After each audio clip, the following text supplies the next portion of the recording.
What happens to your body when you stop eating carbohydrates for 30 days?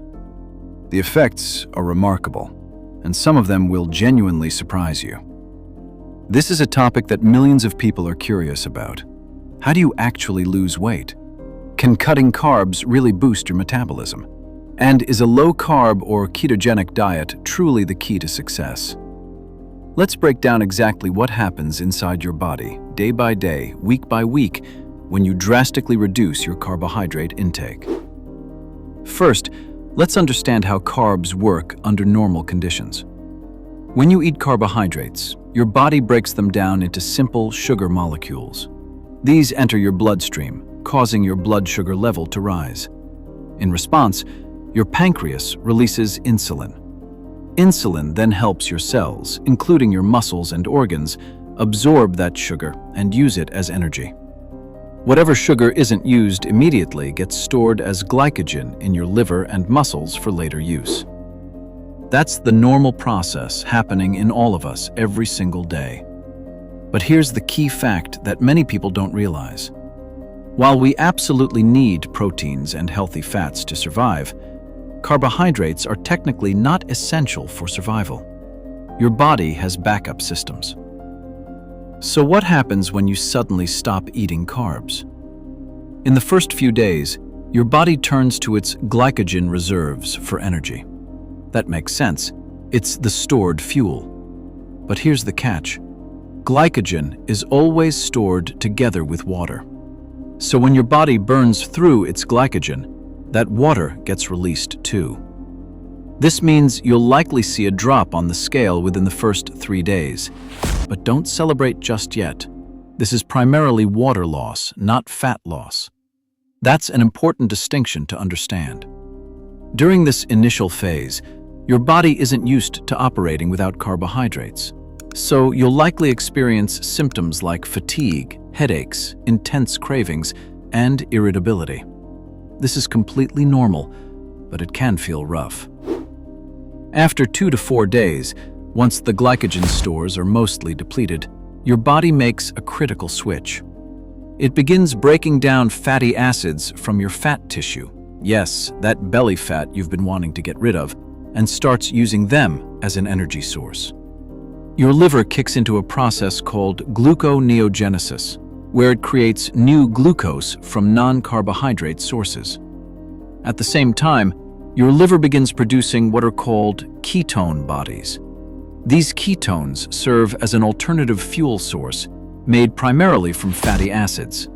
This is your body's remarkable survival mechanism at work. During this transition period, many people feel sluggish, have trouble concentrating, and may feel irritable. This is commonly known as the low-carb flu or keto flu. It's a temporary phase while your body adjusts to running on a completely different fuel system. It's uncomfortable, but it passes. By around day 10 to 12, your body has fully adapted to burning fat as its primary fuel source.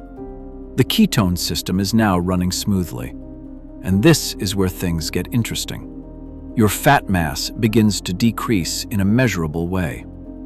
However, there's one critical condition. This only happens if your overall calorie intake isn't too high. We'll come back to this point because it's absolutely crucial. In the 3rd and 4th week, most people report that the initial side effects, the mood swings, headaches, and irritability, start to fade. Your body has now adjusted to its new fuel source.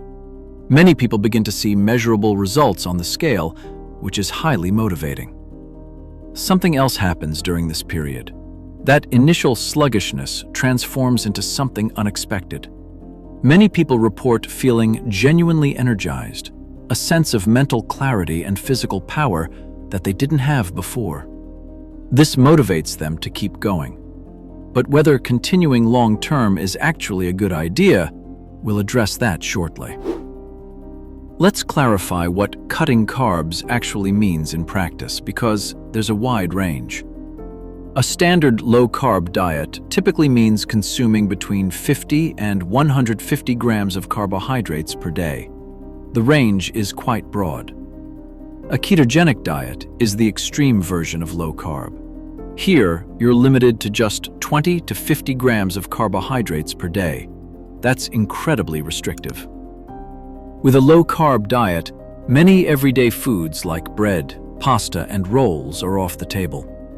With a ketogenic diet, the restrictions are even more severe. Your diet revolves around meat, fish, eggs, and green leafy vegetables, since these contain very few carbs. Most fruits are actually too high in carbohydrates. A single apple contains about 20 grams of carbs. A banana has around 25. If you do want some fruit on a keto diet, berries are your best option. They're comparatively low in carbohydrates. The key difference between the two diets is that a ketogenic diet specifically aims to push your body into a state called ketosis, where it's consistently producing ketone bodies and burning fat for fuel. A regular low-carb diet may produce some ketone bodies, but your body won't enter sustained ketosis because you're still consuming too many carbohydrates. An important note, regardless of which approach you choose, make sure you're still getting enough minerals, fiber, vitamins, and trace elements.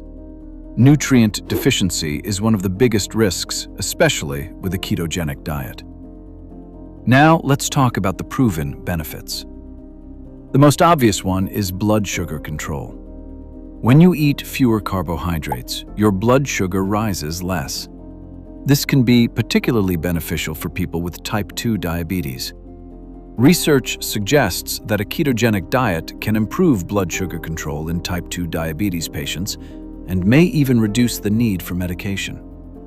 The same applies to people with metabolic syndrome or insulin resistance. A more stable blood sugar also means fewer cravings, and cravings are one of the biggest obstacles when trying to lose weight. But the benefits extend beyond diabetes. Interestingly, research also suggests that a low-carbohydrate diet may help some epilepsy patients experience fewer seizures. It's not a cure, but it can be a helpful additional tool, always under medical supervision. There's also emerging research on ketogenic diets and cancer, suggesting potential effects on tumor cell growth.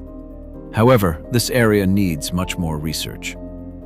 Many experts actually view ketogenic diets critically for cancer patients because further weight loss in an already weakened body can be dangerous. Always discuss this with your oncologist. Here's something crucial that many people misunderstand. The primary reason low-carb diets lead to weight loss isn't mainly because you're in ketosis or burning more fat directly. The real reason is much simpler. When you cut carbs, you automatically cut out many highly processed foods: candy, ready meals, soft drinks, sugary snacks. These products are loaded with carbohydrates and calories. So the weight loss comes primarily from eating fewer calories overall, a classic calorie deficit. The ketosis is almost a side effect. This is a critical point to understand. One additional benefit, though, is that strict dietary rules can actually help some people stick to their plan. Having clear structure, knowing exactly what you can and can't eat, makes it easier to follow through. And developing a better understanding of what's actually in your food is valuable regardless.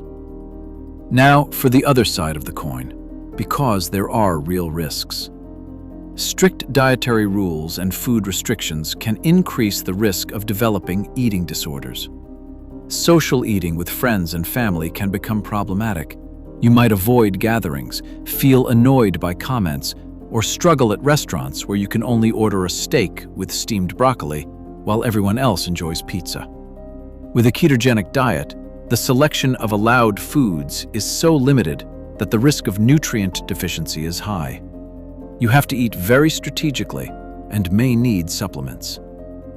Here's another risk many people overlook.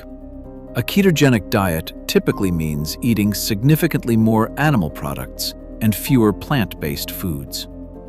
Animal products can contain high levels of saturated fats, the unhealthy kind, which increase the risk of cardiovascular disease and high cholesterol. Research has shown that a ketogenic diet can lead to a significant increase in LDL cholesterol levels. What you remove in carbs should not be replaced entirely with fat. You also need adequate protein.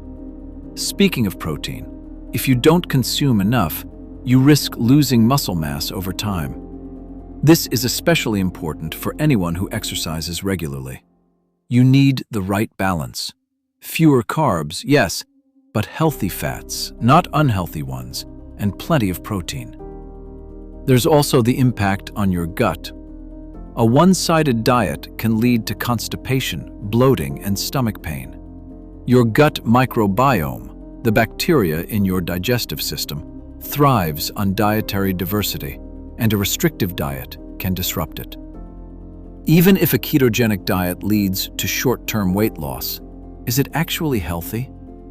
Quick results feel great, but slow, consistent weight loss should always be the real goal. The worst scenario is this.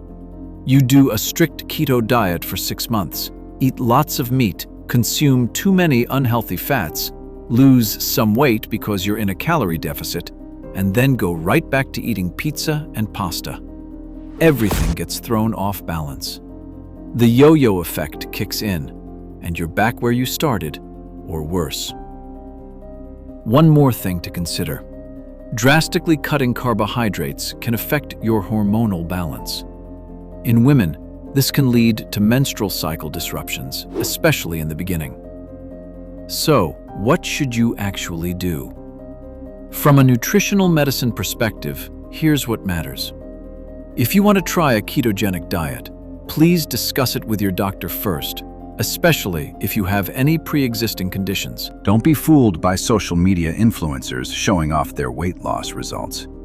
What works for a healthy 25-year-old might not work, or could even be harmful, for someone older or with health issues. Even if you choose a moderate approach, say limiting carbs to around 100 grams per day, pay close attention to your nutrient intake. The most common problem is that people cut carbs but accidentally cut essential minerals and trace elements along with them. When you first start, expect the low-carb flu. You'll feel weak. Take that as a warning sign. Don't overexert yourself during this period, and maybe don't schedule important exams or stressful events during the first week. Here's the bottom line for sustainable weight loss. What truly matters is a moderate calorie deficit of 300 to 500 calories per day, combined with a healthy overall diet. Eat adequate protein, healthy fats, and choose good carbohydrates, not the ones found in muffins and white bread, but complex carbohydrates from whole grains, spelt, and other whole food sources. And remember the 4 pillars of health: nutrition, exercise, sleep, and stress management. Avoid smoking, and be aware that alcohol is a significant calorie bomb. Your body doesn't need an extreme diet. It needs consistent, balanced habits that you can maintain for life.